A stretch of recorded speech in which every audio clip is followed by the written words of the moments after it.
Paano mabaliw ang babae sa'yo, psychopath style? Alam mo ba kung paano ka magiging droga sa isip ng babae? Yung tipong kahit anong gawin niya, ikaw at ikaw lang ang nasa utak niya. Hindi ito para sa mabait lang. Ito ay para sa marunong maglaro ng utak at walang konsensya kung kinakailangan. Huwag mong ibigay lahat. Huwag mong ikwento lahat ng buhay mo. Pahulaan mo siya. Gawing parang puzzle na hindi niya matapos. Tapos, habang naghahanap siya ng piraso, mas lalo siyang mahuhulog. At doon, unti-unti mo na siyang hinahawakan sa isip. Isang araw iparamdam mo sa kanya na siya lang ang mundo mo. Kinabukasan, parang wala lang siya. Iyon ang roller coaster na nakaka-addict. Sa bawat sakit at saya na galing sa'yo, lalong kumakapit ang utak niya. Para kang lason na masarap. Iparamdam mo sa kanya na kakaiba siya, na may nakita ka sa kanya na hindi nakikita ng iba. Kapag naniwala siyang ikaw lang ang nakakaintindi sa kanya, tapos bigla mo siyang babawiin, doon siya mababaliw. Sa harap ng iba, ipakita mong kontrolado mo ang lahat, dominante. Pero pag kayong dalawa lang, ipakita mo ang malambot mong side. Pero sa tamang oras lang, sa isip niya, siya lang ang nakakakita ng totoong ikaw, at ayaw niyang mawala iyon. Gumawa ka ng bagay na sa inyong dalawa lang umiikot, isang tawag, isang lugar, isang simpleng habit. Kapag wala ka, iyon ang magpapaalala sa kanya sa'yo at bawat alaala ay kadenang nakatali sa isip niya. At pag na-master mo ito, wala na siyang kawala, hindi lang siya mahuhulog, mababaliw siya sa'yo. Pero tandaan, kapag ginamit mo ito, wala nang atrasan. Kapag akala niyang kilala ka na niya, doon mo sisimulan ang tunay na laro. Hindi ito para sa mahina ang loob. Ito ay para sa marunong gumalaw sa dilim at magtanim ng binhi sa isip na hindi na mabubunot. Bigla kang magiging tahimik, walang dahilan, walang paliwanag.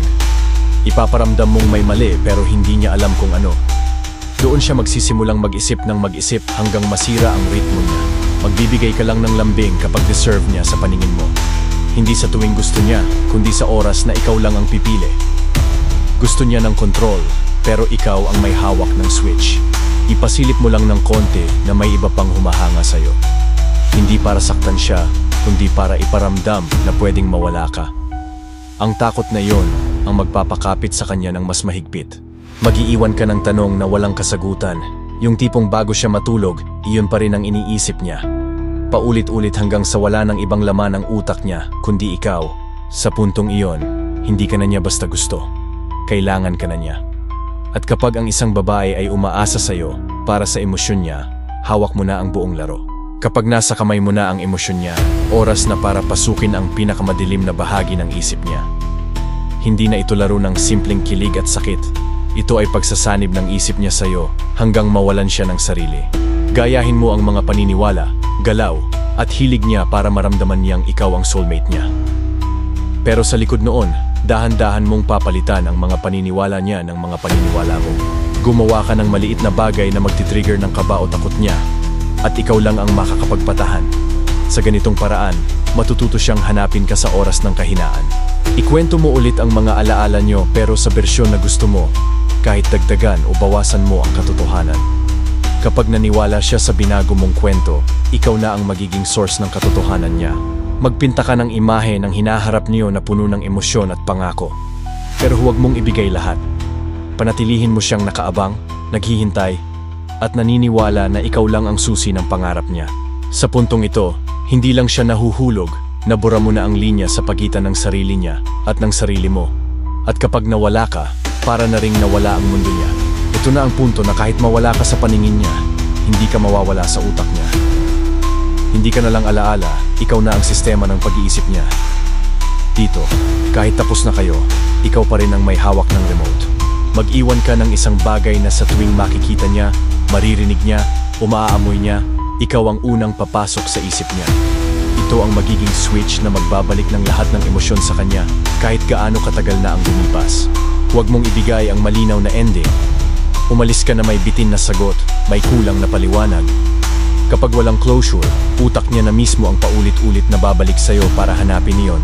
Paminsan-minsan magparamdam ka sa pinakawalang pake na paraan. Isang view sa story, isang like sa lumang post, isang random message na walang context. Hindi para bumalik, kundi para muling buhayin ang init at sakit sa parehong segundo. Bago ka lumayo, siguraduhin mong naitanim mo na sa isip niya ang mga salitang paulit-ulit niyang maririnig sa loob ng ulo niya. Mga salitang galing sa'yo na magiging bahagi na ng kanyang sarili. Kapag umabot ka sa yugtong ito, wala na talagang atrasan. Kahit saan siya magpunta, dala ka niya. At kahit dumating ang panibagong lalaki sa buhay niya, ikaw pa rin ang multong hindi niya matatakasan. Hindi na lang siya obsessed, ikaw na mismo ang naging blueprint ng buong pagkatao niya. Ang dating siya, wala na. Ang natira ay bersyon ng taong ikaw ang gumawa. Bago ka magdesisyon, iparamdam mo sa kanya na mahalaga ang opinyon mo.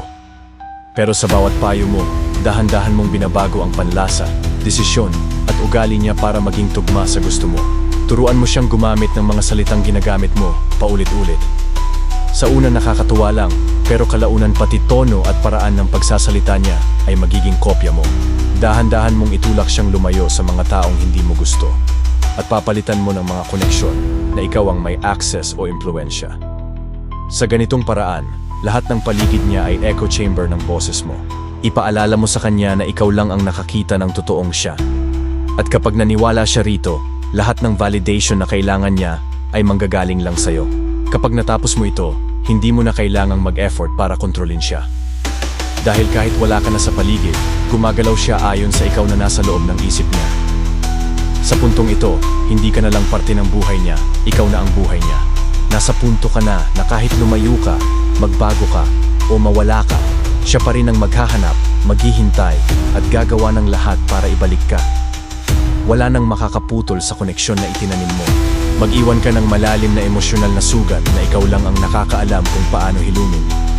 Sa bawat subok niyang kalimutan ka, babalik lang ang sakit at ikaw lang ang gamot.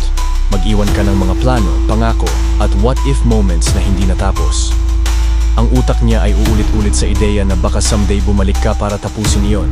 Sanayin mo siyang ikaw ang laging tanungan sa mahihirap na desisyon.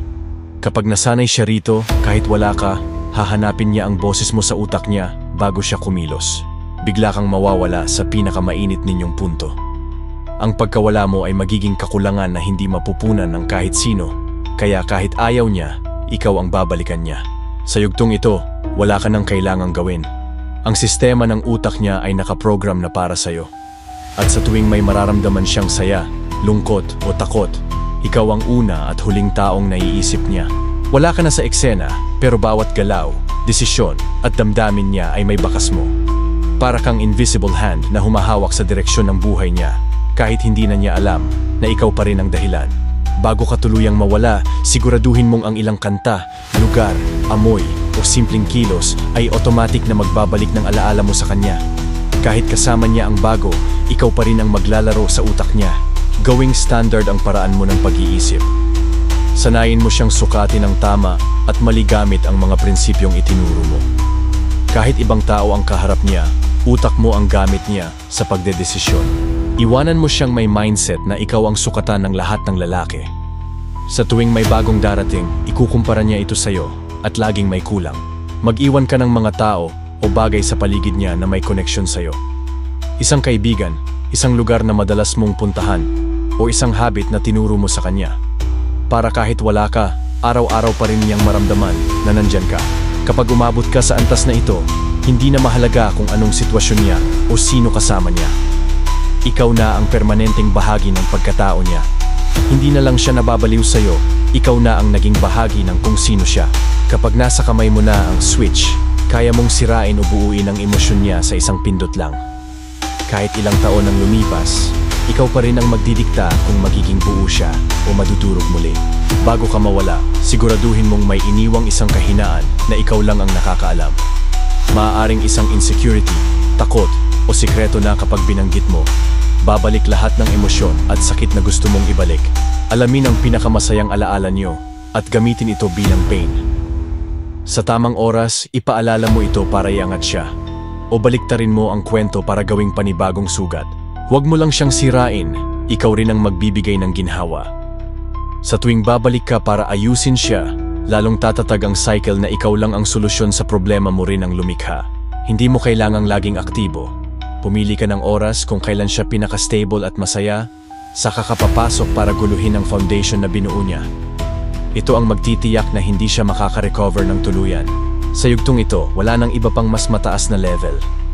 Ikaw na ang naging architect at demolisher ng emosyon niya. At kahit anong gawin niya para makatakas, nasa iyo pa rin ang huling pindot ng switch. Sa yugtong ito, wala ka na dapat patunayan. Lahat ng plano, laro, at teknik ay nagawa mo na. Siya ay naging produkto ng mga kamay mo. Emosyon, ugali, at paraan ng pag-iisip niya ay gawa mo. Dapat siya ang baliw sa'yo pero may hindi inaasahan. Siguraduhin mong kahit mawala ka, presensya mo ay nararamdaman pa rin niya sa lahat ng aspeto ng buhay niya. Mga salitang iniwan mo, mga alaala, at mga kaugalian na nakatanim na sa pagkatao niya. Gawing automatic sa utak niya ang pag-ikot sa mga alaala mo. Kahit may bago siyang buhay, ikaw pa rin ang baseline ng emosyon niya. Lahat ikukumpara sa'yo. Kahit magkalayo kayo, may koneksyon kayong hindi pinuputol ng panahon. Isang simpleng sulyap, mensahe o alaala, sapat na para mabuhay ulit ang lahat. Ngunit habang nakikita mo siyang nahuhulog at nakadepende sa'yo, unti-unti mong napapansin ang isang bagay. Sa gitna ng lahat ng laro mo, ikaw na rin ang nahulog. Hindi na lang siya ang nakakadena sa emosyon, pati ikaw, nakakulong na rin sa kanya. Akala mo ikaw ang master ng laro. Pero sa huling yugto, pareho kayong talunan at panalo sa parehong oras. Dahil sa gitna ng manipulasyon, natutunan mo ring mahalin ang babaeng dati ay gusto mo lang kontrolin. Maraming salamat sa panonood. Kung gusto nyo pa ng mas maraming kwento, tips at content na siguradong magpapaisip, magpapangiti, at minsan, magpapatigil sa inyo saglit, dito lang yan sa aking channel. Huwag kalimutang i-like ang video, i-share sa mga kaibigan, at syempre mag-subscribe para lagi kayong updated sa mga bagong uploads natin. Mag-enjoy sa bawat kwento. Pindutin nyo rin ang notification bell para wala kayong mamiss. Suportahan natin ang isa't isa at sama-sama tayong mag-enjoy sa bawat kwento.